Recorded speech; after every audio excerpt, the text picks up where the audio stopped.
and welcome to the PSP breakout session for April 7th. I would like to pick up where we left off on the KEP, and then time allowing, we can go back to some of the earlier unresolved areas and some comments that have been raised since the last time we met. Sorry, give me 1 second to pull that up.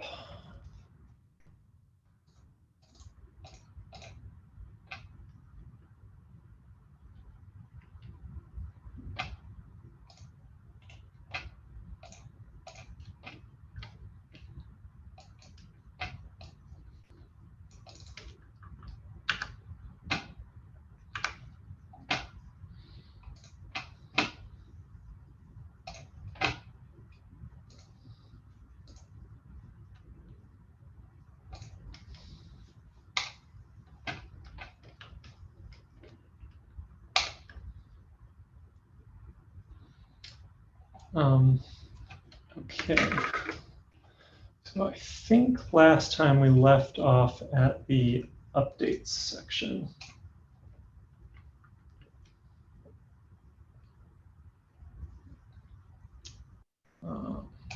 Updates. So the question here is when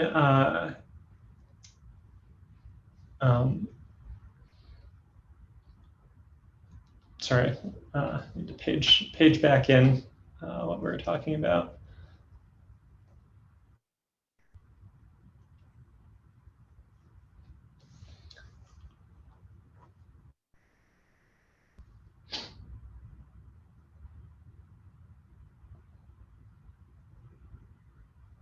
Right, so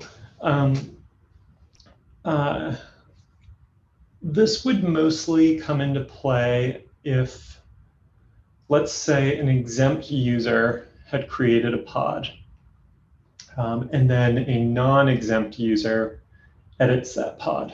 How does the policy apply?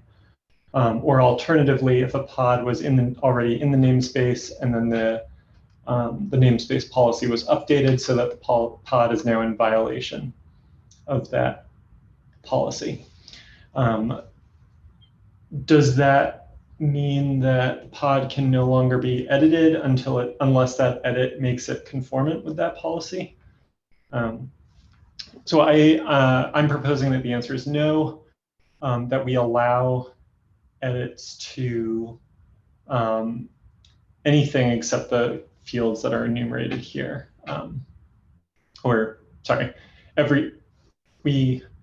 Nothing except for the fields. Yeah, thank you. We allow edits to these fields. Yeah. So there's not actually that much of the pod that is mutable. And so most of the fields that we care about for the security policy are actually immutable. So the ones that I listed out here are the sig-auth annotations, which are going away in 122. The AppArmor annotations I listed out here, but they're actually immutable. So this is sort of irrelevant. We would allow updates to active deadline seconds and tolerations, both of which are mutable. The notable one that we will not allow is changes to container images, as that would potentially let you run arbitrary code with something that's not conforming to the policy. Isn't that immutable? It is not, actually, unfortunately. And isn't that weird that so many other things are immutable, but what code you're running, totally changing? Yep. I'm shocked. Yeah, I can't remember the history on that.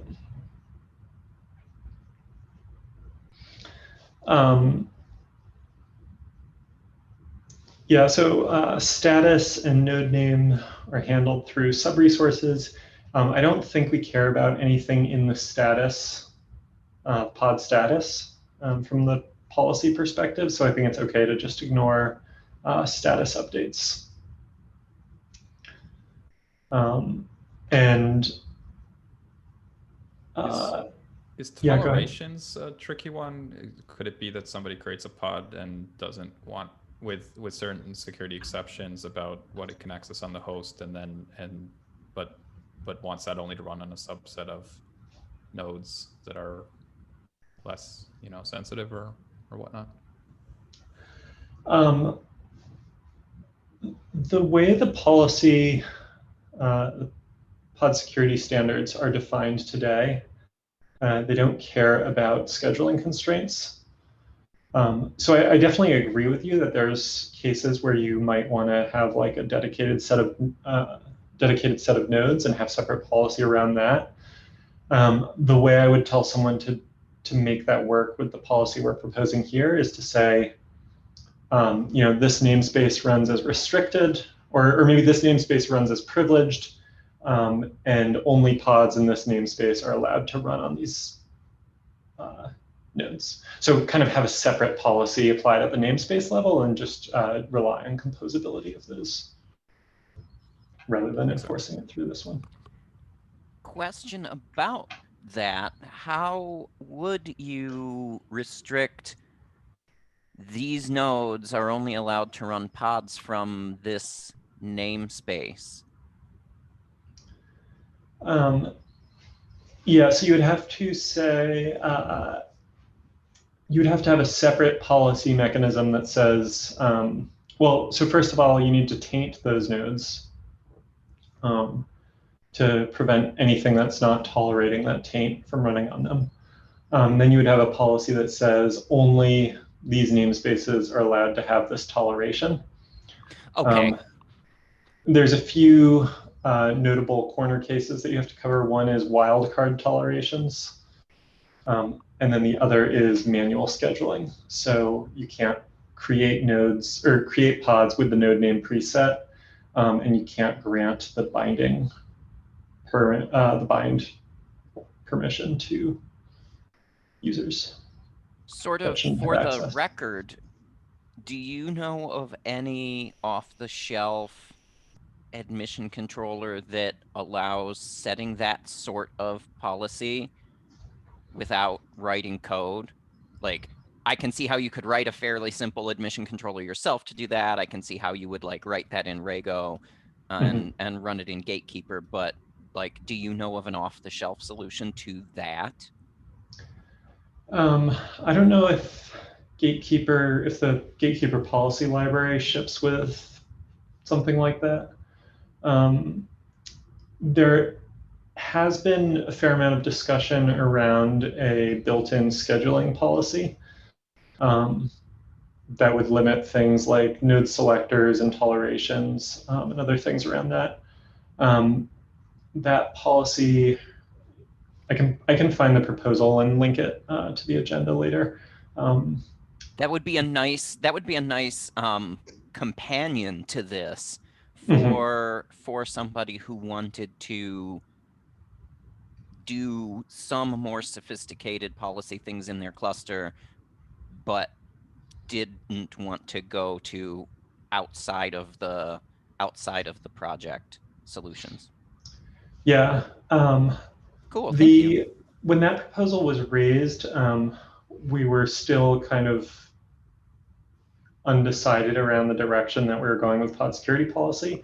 And there was some questions around, are we just going to push all policy out of the cluster or out of built-in things? And so that was part of the reason that didn't go anywhere. Once we have this proposal merged, it might be a good idea to revisit that.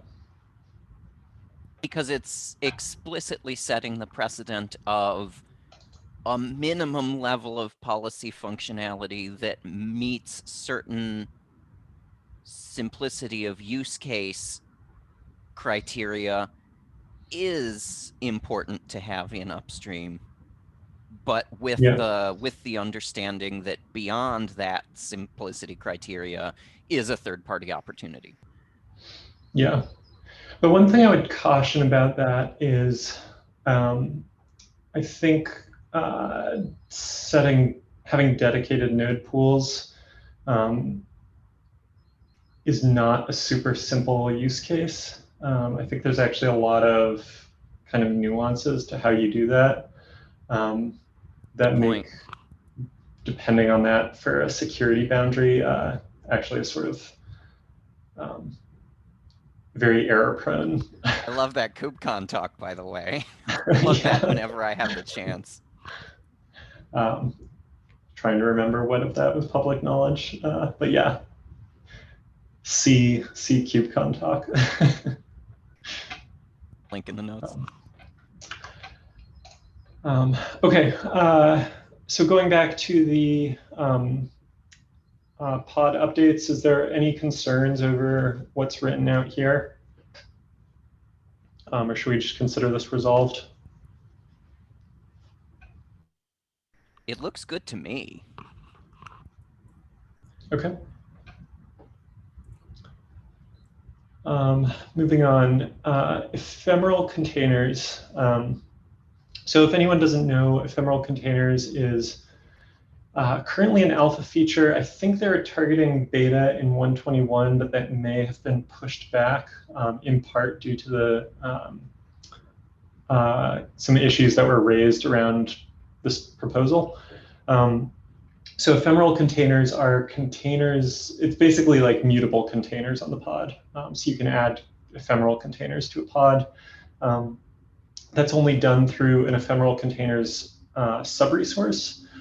But one of the challenges there is that the ephemeral container sub-resource takes a different request type. It doesn't take the full pod specification. It just takes the basically the ephemeral container that you're adding to the pod. And so what that means is that an admission controller operating or looking at those requests only gets the ephemeral container. It doesn't get the full context for the whole pod. So if you have, your baseline policy says you can't run host network or something, and you're adding an ephemeral container, you can't tell if it's being added to a pod with host network.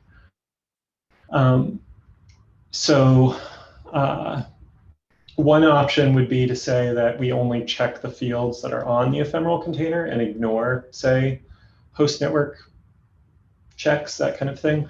That sort of goes against what we were just talking about in the previous section, where we don't want you to be able to update the container image on a privileged pod in an unprivileged namespace.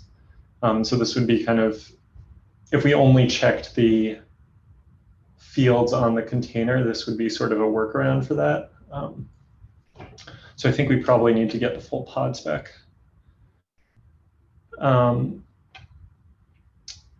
So currently ephemeral containers don't have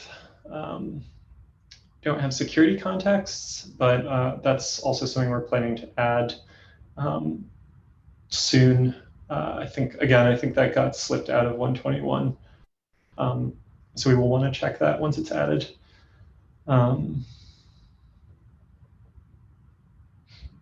Yeah, any questions about that? So if you did need the full pod spec, are there any race conditions in resolving that, given that it's not present in the sub-resource request? Yeah, so not for the built-in admission controller, I don't think.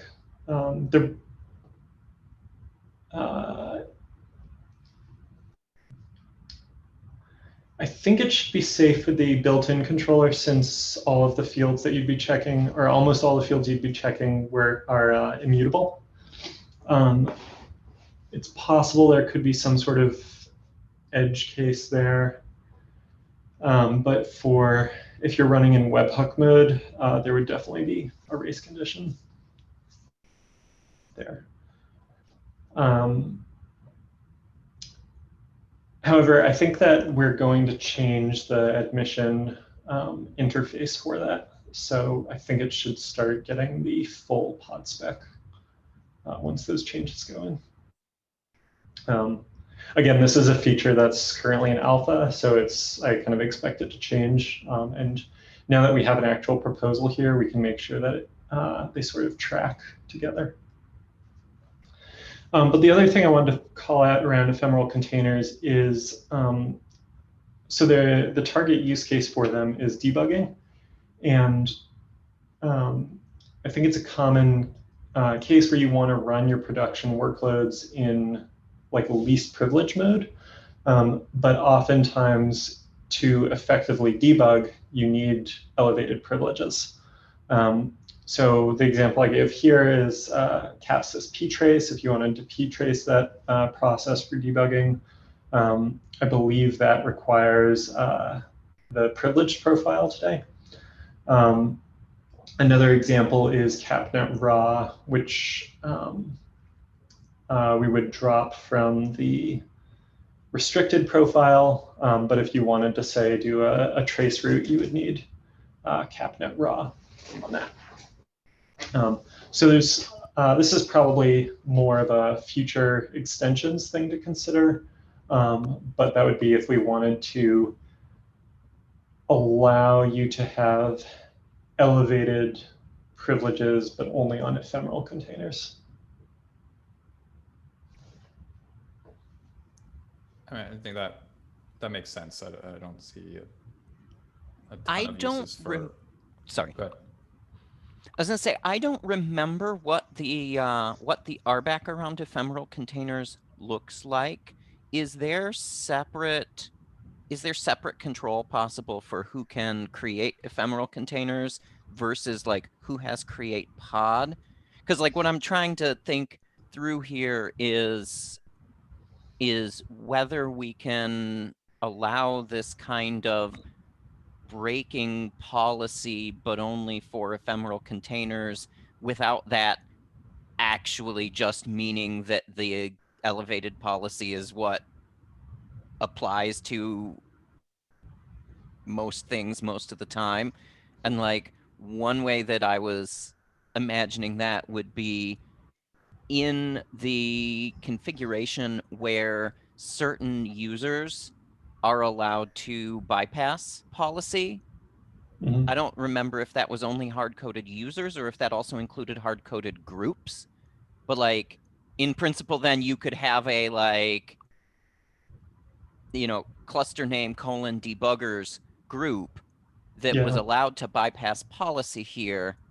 And then without any further changes, if you allowed, the staff who would want to debug things to have impersonate privilege onto system debuggers, then normally they couldn't bypass any of these things. But when they did kubectl debug, if they added the appropriate --as group option, then they could put an ephemeral container that would break policy temporarily. Yeah, that's interesting. So yeah, because ephemeral containers are only added through the ephemeral containers sub-resource, then you can control RBAC separately on that. I like the idea of using impersonate. We said that we explicitly didn't want to allow group exemptions, but that doesn't actually matter for the impersonate case. You could just have like,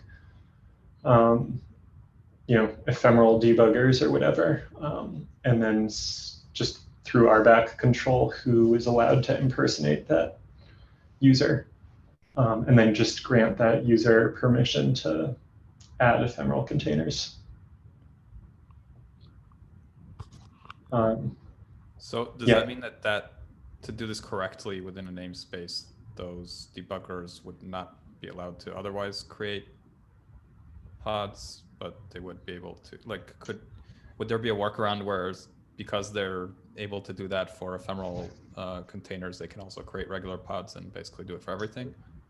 Yeah, so the way I would suggest setting this up is, so you say this made up username that isn't an actual username that anyone could have, system : ephemeral debuggers or whatever.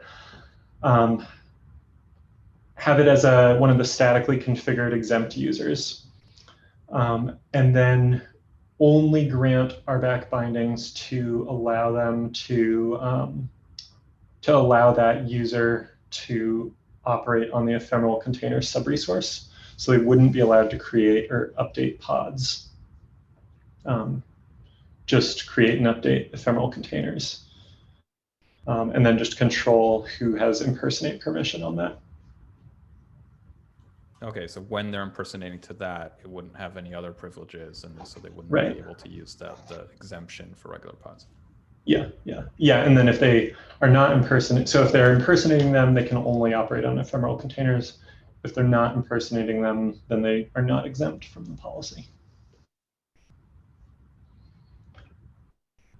I will update that section with that suggestion. Any other comments on ephemeral containers before we move on? I guess I would just ask, did that little diversion into RBAC and exemptions actually help to advance the discussion here around ephemeral containers, or did it only serve to make it more complicated? Because I was actually hoping to have this resolved, but I'm concerned that instead I made it worse. I think that was very helpful.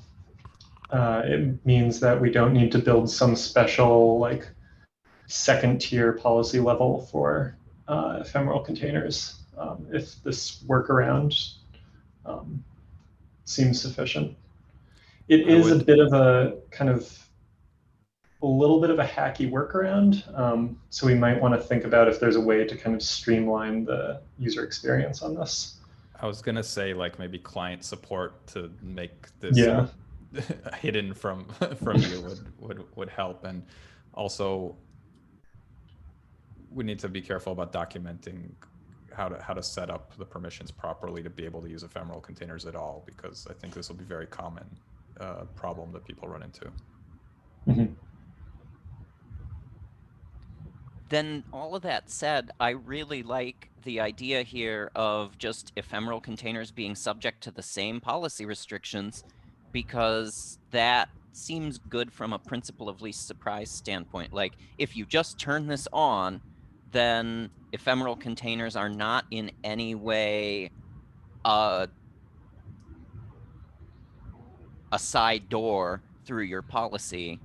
Yeah. And then if that limitation, which is beautiful in its simplicity, but is a big limitation, if that limitation is a problem for you, then like here is a documented way that you can, you know, put a doggy door on your policy, but control who can open that doggy door. So, huzzah. I will step out of the way. Let's scroll down the document.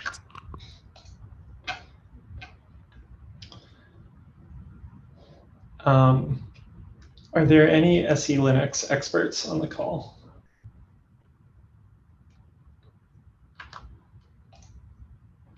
Are there any SE Linux experts other than Dan Walsh?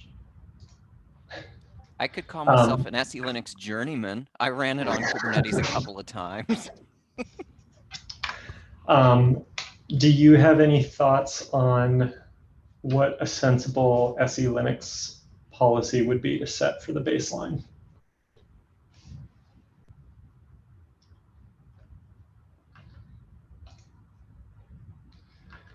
So Peter Hunt suggested that there might be sort of specific values that could be banned or allowed explicitly, but there's kind of a question that I don't think they ever responded to around whether those values were specific to Red Hat Linux distributions or widely used across all Linux distributions. So I am not familiar with the out-of-the-box use of SE Linux on any distributions that aren't Red Hat distributions. And And I am of the impression that SE Linux labels are completely site-specific, modulo the fact that you inherit a ton of your site-specific labeling from your OS installer. And so like SPC underscore T or container underscore T, like literally speaking are just strings, but they are special on Red Hat type Linux distributions because they are, you know, hard-coded into what your file system looks like when you install the appropriate RPMs. Are there any Linux distros that aren't Red Hat Linux distros that do ship with SE Linux turned on and enforcing? I guess independent of whether there's kind of public, widely used distros, there's always the possibility that that someone's running their own custom Linux flavor and have explicitly enabled SE Linux. Yeah, I mean, yeah, on any kernel that you've compiled SE Linux into, you can label all your files and turn it on. Like that's, you know, nothing stopping you. And so at that point then, that's not really what you're aiming to support in this KEP, I don't think. Right. The goal here is to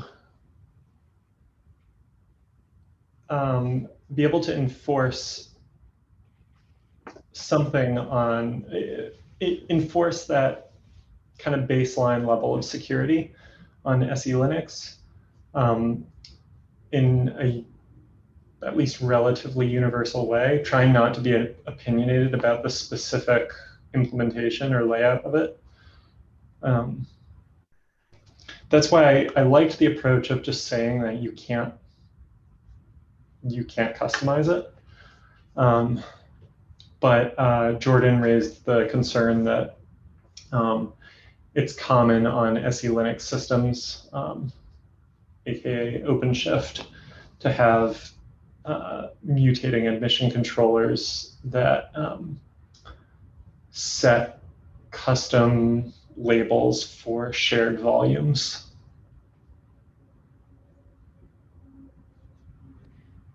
I mean, I'm kind of looking at the AppArmor answer here and wondering whether there's anything that we can do to kind of copy from that. And like, I think part of why it works for AppArmor is that within AppArmor, unconfined is like, AppArmor is opinionated and unconfined has a meaning. Yeah. And yeah, so, if there was the equivalent of unconfined for SE Linux, then we could just deny that and say anything else goes. Actually, another reason that AppArmor is different is with AppArmor, there's validation in the kubelet that says you can only run with a policy that's been defined and loaded into the kernel. And only the system administrator can define and load policies. Whereas, again, your SE Linux label is literally speaking just a string. And it only has meaning relative to all the rest of your SE Linux config. Right. I don't think we can do anything with this unless we can get some interesting input from some of the OpenShift people about, like, are there meaningful de facto standard labels that are worthy of banning in the way that the unconfined AppArmor profile is banned? And if so, maybe we can ban those, but otherwise it seems that we can't really have an opinion about SE Linux without breaking people's reasonable SE Linux use cases, because there's no way for this policy engine to know whether a particular label is actually restricting you or opening up your permissions. Yeah, that makes sense. So yeah, I guess short of figuring out something it's probably best to just say that this field is that the SE Linux fields are unenforced, and if you're running an SE Linux enabled system, then it's just kind of on you to use a third-party controller to set that up. I think that makes sense in light of our targeted use cases and the fact that running SE Linux as a compensating control inside your Kubernetes cluster that isn't OpenShift is actually incredibly difficult. And like, if you can do that, you can also certainly run an external policy controller. Exactly. For the sake of completeness, maybe I'll enumerate 3 possible options here. One being that you basically saying the policy enforces that you can't set this. So you're just forced to use the container defaults. But that kind of breaks the shared volume use case. The other one is to say that this policy has no opinion over the SE Linux fields and that you're on your own. And then there's kind of a third option, which goes against what we're trying to do here, but basically to introduce some sort of configuration knob for SE Linux that says, here's the allow listed set of labels that you can use, either statically defined or somewhere else. I don't really like any of those options.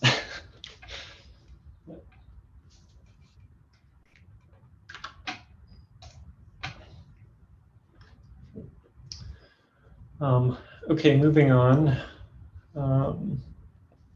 Let's see, I'm just skipping ahead to the unresolved sections, but if anyone wants to talk about anything I'm skipping over, like the testing plan, just speak up. Okay, monitoring. This was just like a few ideas that I threw out there. I think it would be good to have some monitoring on the policy to make sure that things are working as expected. So some ideas I had were per profile mode denials, just a counter. So how many times has it denied? Has it actually rejected a pod? How many times has the warning been triggered, and how many times has the audit mode been triggered? Maybe per profile version. So you could say denied restricted pod this many times. I like those metrics. What about those metrics on a per namespace basis? So you like, can't I rejected in this namespace. Yeah, that would certainly be useful. We're constrained by our metrics implementation, Prometheus, in the cardinality of metrics. And so anything that's user definable is sort of a no-go for metrics. That's unfortunate. Yeah. Blow up the metrics cardinality by making n,000 namespaces. Yeah, exactly. It's captured in the audit logs, so you can always implement your own metrics on top of your audit pipeline.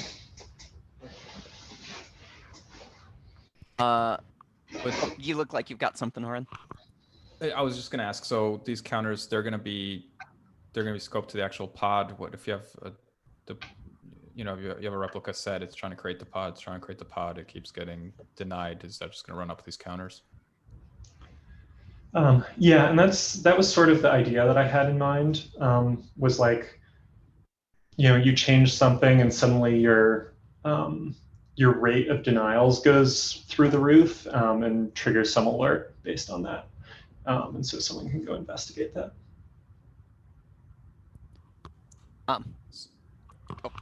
Maybe it sounds like basically a single bad deployment could cause that to happen. How do you tune your thresholds or whatever would be interesting to alert on based on that. And since we don't have labels saying which pod this was or which anything this was, it's kind of hard to really tease that apart afterwards. It tells you to go read your API server logs, but like any time that number of denials spikes, it's either a security incident or an operational incident because somebody tried to do something and they were prevented from being able to do it. And so, I mean, like, how you would tune them in terms of, do you want to get somebody up at night? Questions like that, I feel like are site specific, but like anytime you have an unusually large number of rejections, something bad is going on.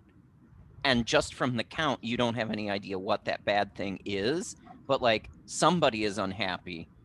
And if it's your enemy that's unhappy, that's great. And if it's your friend that's unhappy, you need to help them. Yeah, I think that's true mostly around how metrics are used, and that it kind of gives you some very high-level overview of the system and can be used for alerting or drawing attention to an issue. But when it comes to actually debugging that issue, it's expected that you go to the logs and investigate. But I'd imagine any installation that cares about security like this, they're probably centralizing those audit logs and doing some amount of processing on those. So I'd get that data from there personally if it was me. Yep, exactly. I keep trying to increase the cardinality of the metrics. So if we did want to do metrics and like increase the cardinality of the metrics, what about for like rejection metrics, breaking them out according to which pod feature caused that rejection to happen? I don't know if the implementation of that would be too complicated to be worth it, but like throwing out thoughts here. Mm-hmm. I don't think that would be too hard to implement. That's an interesting idea. I'll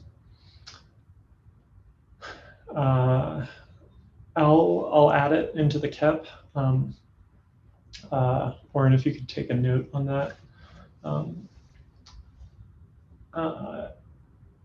Yeah, I would want some input from, I think we have like a metrics review team explicitly that needs to review all metrics changes, so I can get their input on that. Another one that occurred to me is if we wanted to separate out create and update requests. I'm not sure anyone cares about that, but could potentially be interesting. For example, your metrics? Oh, sorry. Go ahead, Tabitha. Say, because for example, your replica set controller doesn't update pods. Yeah. Yeah, if you have update rejections, that's probably someone trying to do something they shouldn't.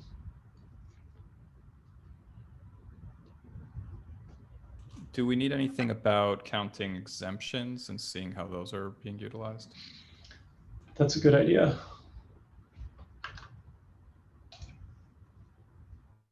Yeah, we should definitely add exemption counters.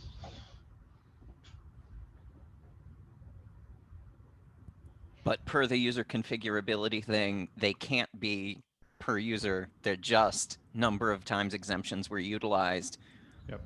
Would we want to log something about that? Like when a pod is allowed because of an exemption that otherwise would have been denied, do we want to have some kind of special star put on that log entry?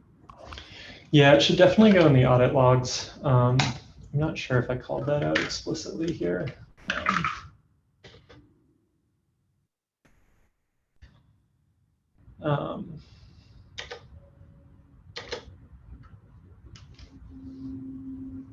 Now I'll add something on that. But yeah, it should add an audit annotation if it was exempted. On the cardinality of exemptions, we could separate out user namespace and runtime class-based exemptions. That might be useful.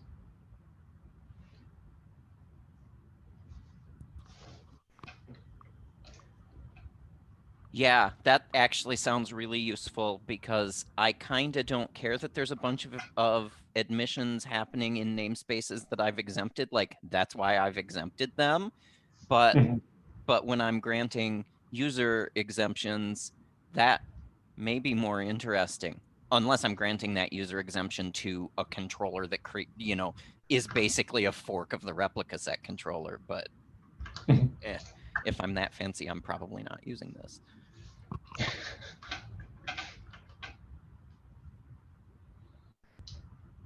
I've lost my window. Oh, there it goes. Okay, any other suggestions on metrics? Or should we move on? Is it useful to split out, let's see. Okay, I don't think we can include profile version for cardinality reasons. We probably want to separate out profile modes. Do we care about separating, do we care about warning and audit metrics as well? Or do we only care about enforcing mode?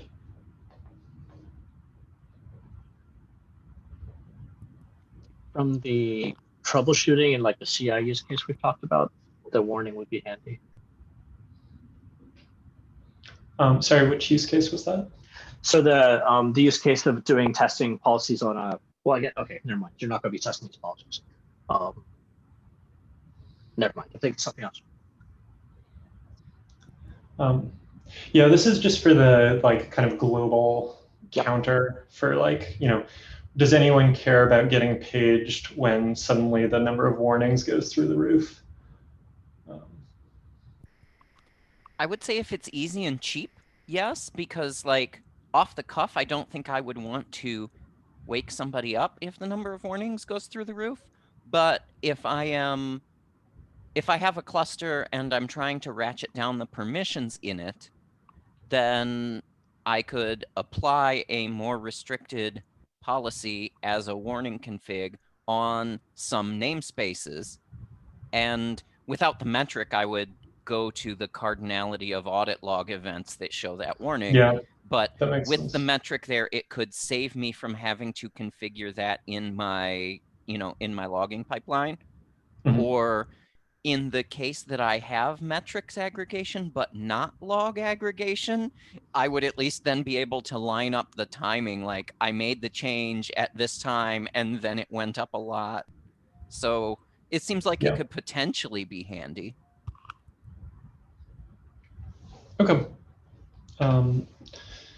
Yeah, I'll add that as a nice to have and consult with some SIG instrumentation folks.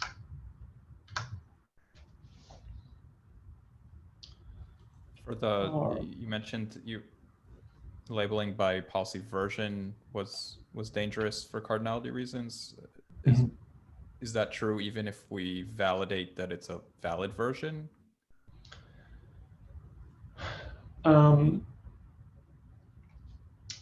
We could maybe validate that it was a valid version less than or equal to the current version.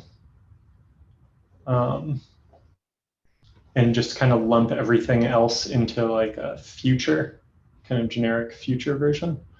So then you would have latest v 1.0 through v 1.21 and future.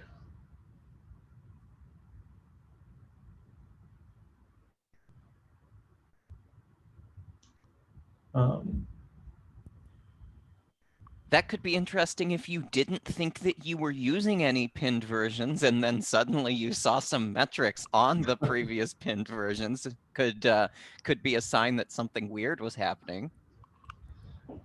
Yeah.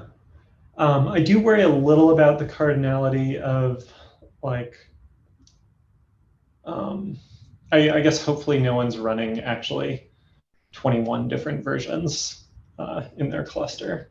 But at the upper end, you have 21 times 3 times 3 for the 3 profile levels and the 3 enforcing a warning and audit modes.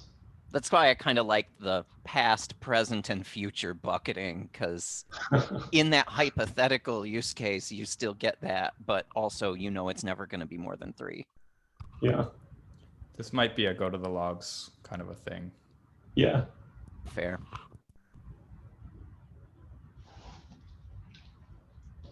Okay, yeah, I'll see if I can get some more input from instrumentation folks on that.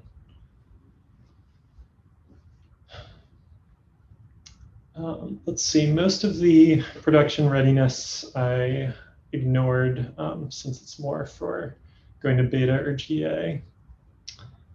We've already talked a bit about version skew, monitoring requirements.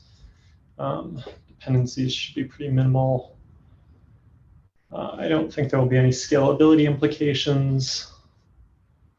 Troubleshooting, we've talked about audit annotations.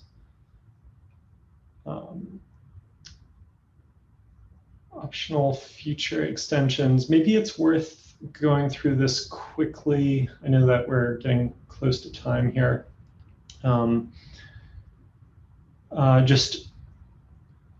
don't want to talk through the details of these, but if anyone feels like this should be a part of the main CAP and not a part of optional future extensions, let me know. So the first one is a way to roll out baseline by default. We already have a lot of tools in place to let someone do this on their own cluster. The question is if we wanted to ever change the upstream default for this. Since this would first require the admission plugin to go to GA, I think we can keep it in future extensions. I personally like the idea of leaving that up to distributions. Mm-hmm. Okay, I'll leave it here for now.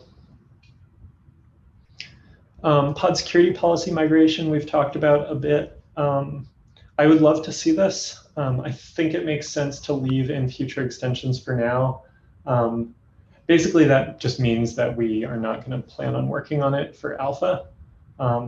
This could potentially be a totally separate work stream. It can be out of tree if someone wants to start. In Kubernetes SIGs. Yeah, exactly. If someone wants to start working on this, by all means, go for it. But I don't think it needs to be a part of the core KEP for now. We may want to think about doing something around the time that, around like 124 or something like that. But I'll leave this here for now. Custom profiles. This would just be an extension mechanism if I wanted to be able to say, you're allowed to set deny or allow equals host network and have a custom third-party controller that enforces the host network policy. So in practice, this would just be like the entry one would ignore these levels and treat them like privileged. And just expect that you've configured a third-party controller to do it. How's that different than just setting them to privileged? It's more explicit, or? It's more explicit, so that when you're looking at your namespaces, you can separate out this one's actually privileged versus this one my custom implementation is enforcing on it. This seems like a really good future one because it makes much more sense if these labels take off and are adopted by other third-party controllers. Yep, agreed. Custom warning messages. The use case here is if on your warning policy, you want to say like,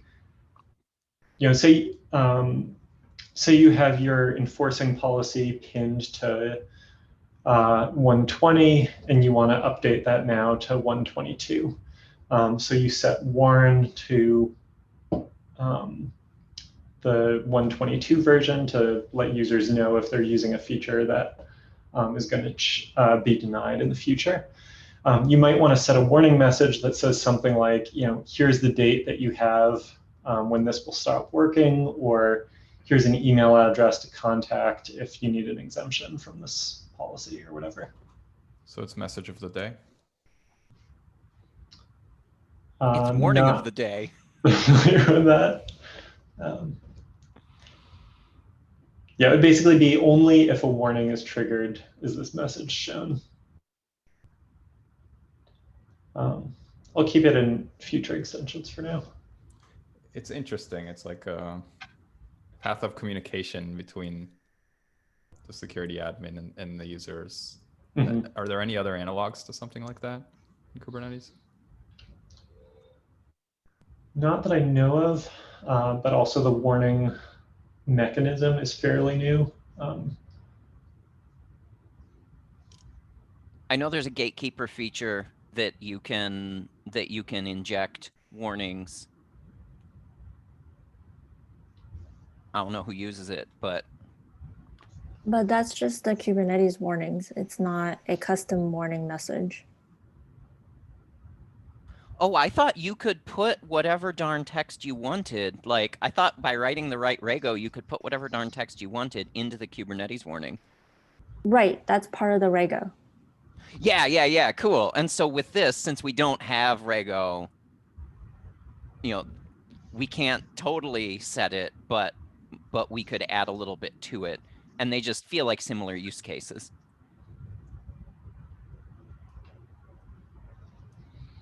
Who can, is this on the namespace, this future annotation? Yeah, that's where I was picturing it.